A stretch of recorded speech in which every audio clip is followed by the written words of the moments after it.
আলহামদুলিল্লাহ, দীর্ঘ একটি বছর পর আমরা আবারও পবিত্র রমজান পেলাম। রমজান মানে প্রতিটি মুসলিম ঘরে ঘরে আনন্দের উৎসব। রমজান মাসে পরিবারের সবাই মিলে সেহরি আর ইফতার করার মাঝে এক অন্যরকম শান্তি লাগে। আসসালামু আলাইকুম এভরিওয়ান, কি অবস্থা সকলের? আশা করি সবাই ভালো আছে। আজকে আমরা ঘরের সবাই মিলে চলে গেছি রোজার বাজার করার জন্য। কোনটা কতটুক লাগে আর কতটুক নিতে হয় এটা আমি এখনো বুঝতে পারি না, যার কারণে আমি আমার শাশুড়িকে নিয়ে নিয়েছি সাথে করে। রোজার জন্য কি কি নিছি এগুলো আমি বাসায় গিয়ে আপনাদেরকে দেখাচ্ছি। এখন আমি নিয়ে নিতেছি খেজুর। বলতে গেলে যেটা ছাড়া আমাদের ইফতার পরিপূর্ণ হয় না। ভাইরে ভাই, এতদিন যেমন তেমন ছিল, কিন্তু রোজা আসার পর থেকে মনে হয় বাজারে আগুন লেগে গেছে। সবকিছুর দাম এত বেশি, কিভাবে মানুষ কেনাকাটা করবে আর কিভাবে রোজার মধ্যে খাওয়া দাওয়া করবে। খেজুর নিয়েছি, খেজুরের কেজি ছিল 1400 টাকা করে। কাঁচা বাজার থেকে শুরু করে সব কিছুর দাম অনেক বেশি বেড়ে গেছে। কিছুদিন আগে যে লেবু ছিল 20 টাকা হালি, এখন সেই লেবু কিনতে হয় 60 থেকে 80 টাকা হালি করে। আজকে শুধু আমাদের জন্য বাজার করে নিয়ে এখানে আমার ঘরের হেল্পিং হ্যান্ড আর আমার শ্বশুর শাশুড়ি সবার জন্য নিয়ে এসেছি। আমরা ঘরে 3 জন মানুষ, আমাদের এত কিছু লাগে না। আর সাইফান আমাকে যে পরিমাণে জ্বালায়, জানি না এই 30 দিন আমি ইফতারি বানাতে পারি কিনা রোজা রেখে। আমি যতক্ষণ কাজ করব সেও আমার সাথে ততক্ষণই কাজ করবে। দেখেন সে আমার কত কাজের ছেলে, আমাকে কতটা হেল্প করতেছে। এই রমজানে আমি যদি কাউকে সব থেকে বেশি মিস করি সেটা হচ্ছে আমার মা। 3টি বছর ধরে মায়ের সাথে বসে ইফতারি করা হয় না। 3 বছর আগের কথা, রোজা না আসার আগেই কিন্তু আমার মা সব সময় আমার শ্বশুর বাড়িতে ইফতারি নিয়ে আসতো।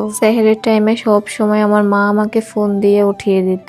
মায়ের কথা মনে হলে বুকটা ফেটে যায়। কোনো কিছুর বিনিময়ে যদি আমি আমার মাকে ফিরে পেতাম, মা থাকলে হয়তো বা এই বাজারগুলো আমার মায়ে নিয়ে আসতো, আমার আর করা হতো না। 3 বছর আগে লাস্ট আমি আমার মায়ের সাথে বসে একসাথে ইফতারি করেছিলাম। কে জানতো এরপর থেকে আমি আর আমার মায়ের সাথে কখনো বসে একসাথে ইফতারি করতে পারবো না। মায়ের মতো করে কেন কেউ আর ভালোবাসতে পারে না? আমার এই ছোট্ট বাবাটাও নানুর আদর থেকে বঞ্চিত হয়েছে। আল্লাহ যেন আমার মতো পোড়া কপাল আর কোনো মেয়েকে না দেয়। রমজান মাস মানেই মজার মজার খাওয়া দাওয়া আর ভাজা পোড়া। রমজান মাসের সব থেকে প্রয়োজনীয় 2টা প্রোডাক্ট আমি এনেছি আজকে। এই 2টা প্রোডাক্ট আপনাদের সাথে শেয়ার করব।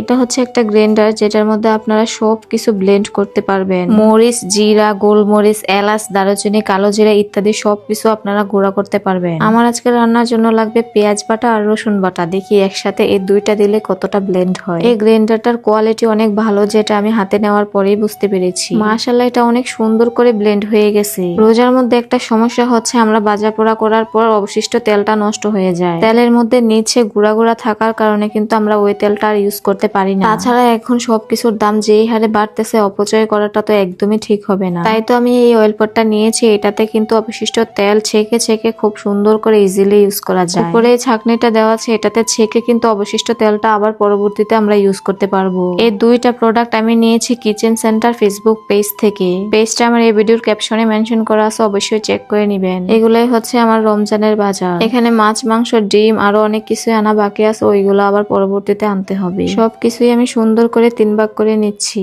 একটি আমার শাশুড়ি মায়ের, আরেকটি আমার, আরেকটি হচ্ছে আমার ঘরের হেল্পিং হ্যান্ডের। সবাইকে পবিত্র মাহে রমজানের শুভেচ্ছা। আজকের ভিডিওটা এই পর্যন্তই। সবাই ভালো থাকবেন, সুস্থ থাকবেন। আল্লাহ হাফেজ।